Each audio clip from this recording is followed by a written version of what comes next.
नमस्कार, मी असलम. आपण पाहताय कराड वार्ता. कोयनेत पावसाची मुसळधार बॅटिंग सध्या सुरू आहे.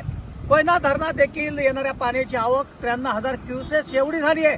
तर कोयना धरणामध्ये 36 टीएमसी पाणी साठा झालाय. आपण पाहू शकताय की मी कराड जवळच्या तांबे या ठिकाणी आलेलो आहे. कोयना नदीचं पात्र आहे. या पात्रात आता झपाट्याने वाढ होते. पात्र आपण पाहिलं तर तुडुंब भरलेलं देखील आपल्याला पाहायला मिळत आहे. हे दृश्य आपण तांब्याजवळची कोयना नदीची सध्या पाहताय.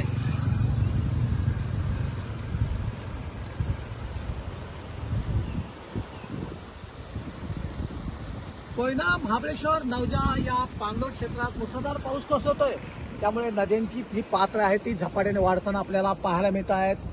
अनेक बंधारे देखील सध्या पाण्याखाली गेलेले आहेत. हा तांब्याजवळचा बंधारा आहे तो देखील सध्या पाण्याखाली गेलेला आहे. कोयना पाण्याची जर गती पाहिली, पाण्याची जी पात्र आहे ती अतिशय जलदगतीने आपल्याला वाहताना इकडे पाहायला मिळते.